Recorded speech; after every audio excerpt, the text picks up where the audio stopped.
Chapter 22. Dad grabbed me by the hand and pulled me into the cave. I heard the drip of icy water against the back wall. I blinked in the darkness. Where was he?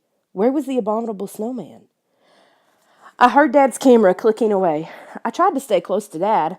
I cried out when I spotted the snowman. I expected him to roar and lumber after us. But he stood stiffly, staring straight ahead, refrozen again, inside a huge block of ice. Nicole stepped closer to the block of ice. How does he do that? This is amazing, Dad cried, snapping picture after picture. Incredible! I stared up at the monster's face. He glared out at us from inside the ice. His black eyes glittered, his mouth set in a toothy snarl. This is the most amazing discovery in history, Dad exclaimed. Do you realize how famous we are going to be? He stopped shooting for a second and peered up at the brown-furred monster. Why stop here, he murmured. Why go home with nothing but photos? Why not take the snowman himself back to California? Do you know what a sensation that will create? But how? Nicole asked. He's alive, you know, Dad, I warned. I mean, he can crack out of that ice, and when he does, it's really scary. I don't think you could control him. Dad knocked gently on the ice, testing it. We won't let him out of the ice, he said. At least not until we've got him under control. Dad walked all the way around the block of ice, rubbing his chin. If we cut the ice a bit, it might could fit into the supply trunk, he said. Then we could carry the snowman back to California in the block of ice, locked in the trunk. It's airtight, so the ice won't melt. He stepped up close to the ice and snapped a few more shots of the snowman's snarling face. Let's go get the trunk, kids. Dad, wait. I didn't like this idea. You don't understand. That snowman could rush us. He let us go once, but why take another chance? Look at his teeth, Dad, Nicole pleaded. He's so strong. He picked us both up at once. It's worth the risk, Dad insisted. Neither of you is hurt, right? Nicole and I nodded. Yes, but let's go. Dad made his mind up. He wasn't going to listen to our warnings. I'd never seen him so excited. As we hurried from the cave, he called to the snowman. Don't go away. We'll be right back. We rushed over the snow to the cabin. Dad pulled the supply trunk outside. It was about 6 feet long and 3 feet wide. The snowman will fit, he said, but with him inside the trunk, it will be very heavy. We need the dog sled to pull it, Nicole said. But Arthur took the sled, I reminded them. So I guess that deal is off. We'll just have to go home without an abominable snowman. Too bad. Maybe there's another sled around somewhere, Dad suggested. This is an old musher's cabin after all. I remembered the old sled I'd seen in the dog shed. Nicole had seen it too, so she led Dad to it. Fantastic, Dad cried. Now let's go get that snowman before he escapes. We hitched Lars, our dog, to the old sled and towed the supply truck to the cave. Then we crept silently into the cave, pulling the trunk behind us. Careful, Dad, I warned. He might have broken out of the ice by now. Bet the abominable snowman stood where we'd left him, frozen in his block of ice. Dad began to cut the ice down to size with a hacksaw. I paced nervously. Hurry, I whispered. He could burst out any minute. This isn't easy, Dad snapped. I'm working as fast as I can. He hacked away. Each second felt like an hour to me. I watched the snowman carefully for any signs of movement. Dad, do you have to saw so loudly? I complained. The noise could wake him up. Relax, Jordan, Dad said, but his voice was tight and shrill too. Then I heard a crack. Look out, I cried. He's breaking out. Dad straightened up. I cracked the ice a bit, Jordan. I studied the monster. He hadn't moved. Okay, kids, Dad said. We're ready. Dad had cut the ice into a 6-foot-long rectangle. Help me slide this into the trunk. I opened the lid of the trunk. Nicole and I helped Dad tip the ice over and gently drop it into the trunk. It just barely fit. We slid the trunk along the ground to the opening of the cave. Dad tied a rope around it and climbed out of the hole. I'll tie the rope to the sled, Dad called from above. That way Lars can help me hoist it out. Hey, I whispered to Nicole, let's sneak some snowballs into the trunk, just for fun. We can throw them at Kyle and Kara when we get home. Snow from the cave of the abominable snowman? They'll never top that. No, please don't open that trunk, Nicole begged. We just barely got the snowman inside. We can squeeze a few snowballs in, I insisted. I quickly made a bunch of snowballs, packing them tight. Then I cracked open the trunk and slipped them inside next to the block of ice. I checked the monster one last time for signs of life. The ice was solid. We were safe. They won't melt in there, I said, sealing the lid of the trunk shut.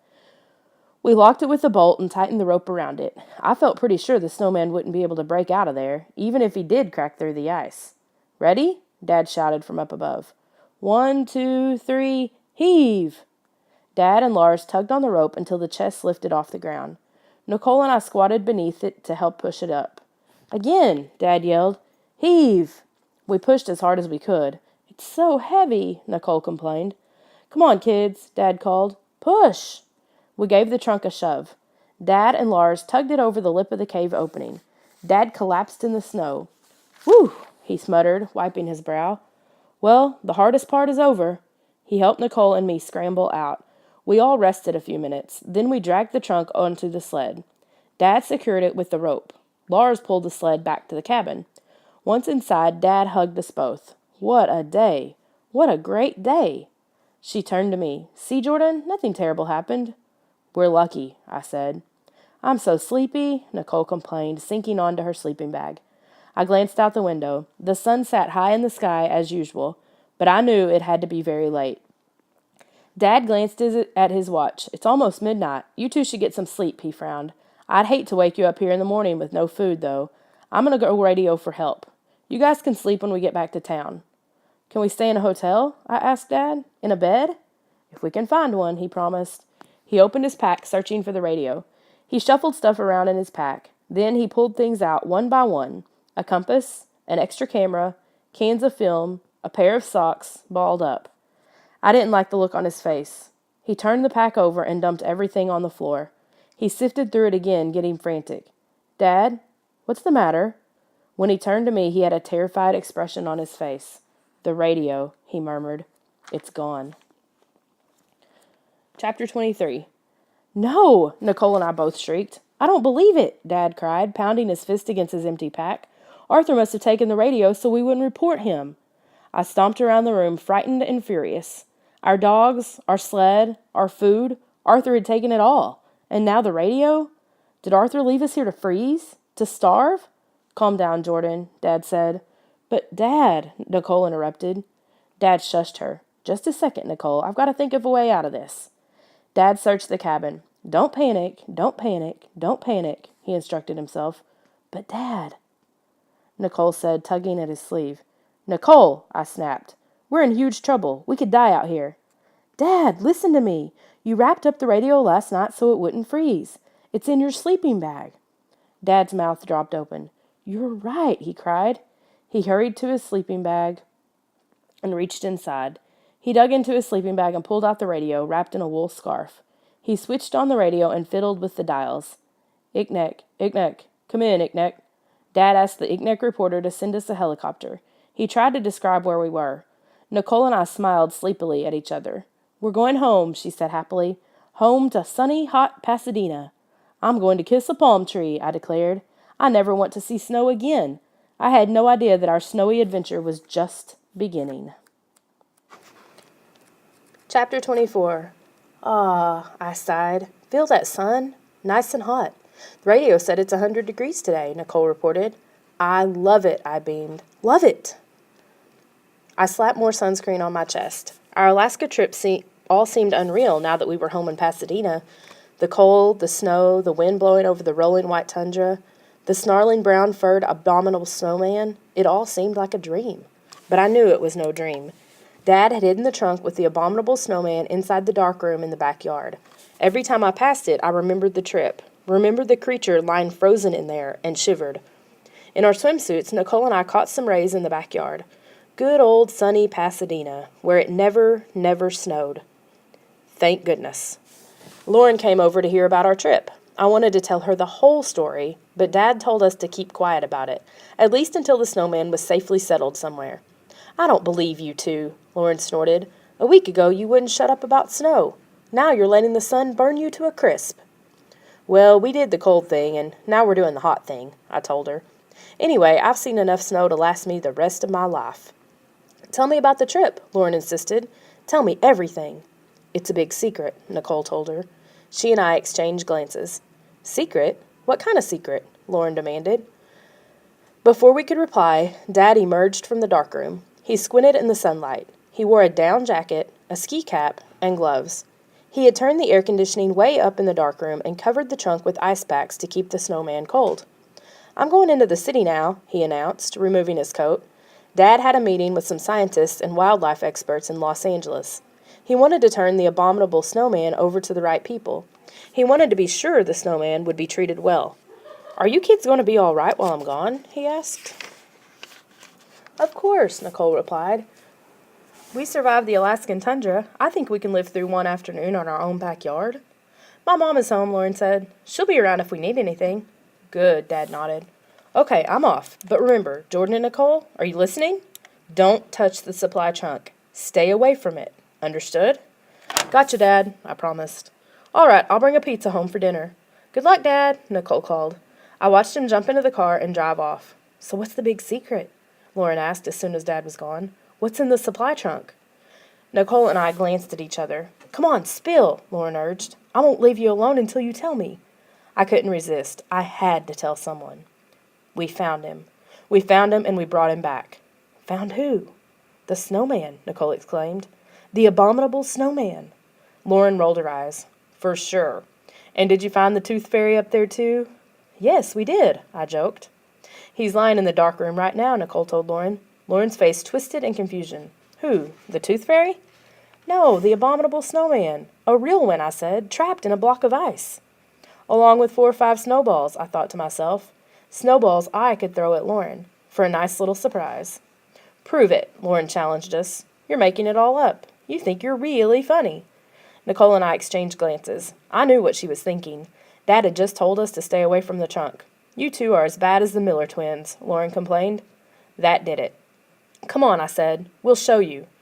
"We'd better not, Jordan," Nicole urged. "We won't hurt anything, I promised. We'll just pull up the lid a tiny bit so Lauren can see him. Then we'll slam it shut. No harm done." I climbed off my lounge chair and started across the lawn to the darkroom. Nicole and Lauren followed me. I knew they would. I opened the darkroom door and switched on the light. A blast of cold air swept over me, making my bare chest tingle. Nicole hesitated in the doorway. "Jordan, maybe we shouldn't." "Oh, come on, Nicole," Lauren chided. "There's no abominable snowman. You two are being ridiculous." "We're not ridiculous," Nicole protested. "We might as well show her, Nicole," I said. Nicole didn't reply. She stepped into the darkroom and shut the door. In my bathing suit, I was shivering from the cold. It was almost like being back in Alaska. I knelt beside the huge trunk. I unhooked the latches. Slowly, carefully, I lifted the heavy lid, peered inside, and let out a chilling, blood-curdling scream of horror. Chapter 25. Nicole and Lauren shrieked and leaped back. Nicole backed into the wall with a crash. Lauren ducked under the developing table. I couldn't keep a straight face. I started to laugh. "Gotcha!" I cried gleefully. I was so pleased with myself. I had scared them to death. They were both stiffer than the abominable snowman. He lay frozen and still inside his block of ice. "Jordan, you creep," Nicole declared angrily. She punched me in the back. Lauren punched me too. Then she peered into the open trunk and let out another scream. "He's real! You weren't kidding!" I could see that she was breathing hard. "It's okay, Lauren," I assured her. "He can't hurt you. He's frozen." She stepped closer and stared down at him. "He's huge," she cried in amazement. His eyes are open. They're so mean-looking." "Close the lid, Jordan," Nicole insisted. "Quick, we've seen enough." "Now do you believe us?" I asked Lauren. She nodded. "It's awesome." She shook her head, stunned at the amazing sight. Before I shut the lid, I sneaked 2 snowballs out of the bottom of the trunk. Snickering, I passed one to Nicole. "What's so funny?" Lauren asked suspiciously. "Nothing," I said. I sealed the lid shut and latched the trunk. That'll hold him, I thought. We're safe. Dad will never know we sneaked a peek at the monster. We left the darkroom, closing the door carefully behind us. "That creature is just so awesome," Lauren exclaimed. "What is your dad going to do with him?" "We're not sure yet," Nicole replied. "Dad's trying to figure that out." She held her hands behind her back, hiding the snowball from Lauren. Suddenly she shouted, "Hey, Lauren, think fast!" She threw the snowball at Lauren. It missed. Splat, it hit a tree.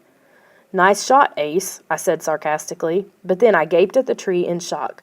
The snowball, it didn't crumble to the ground. It started to grow. Thick white snow spread quickly up the tree trunk and over the branches. Within seconds, the entire tree was covered with snow. Wow, Lauren gasped. Nicole, how did you do that?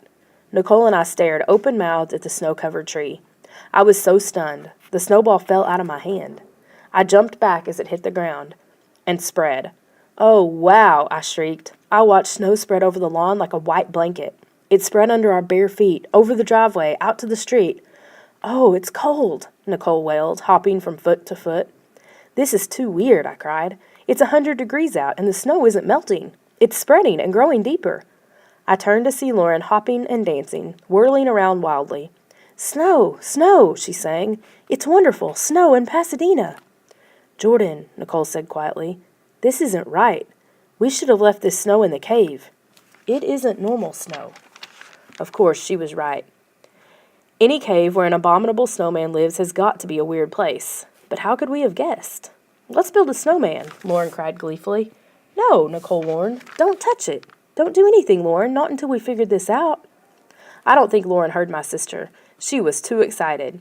She kicked a spray of snow at an evergreen bush. The bush froze over with snow.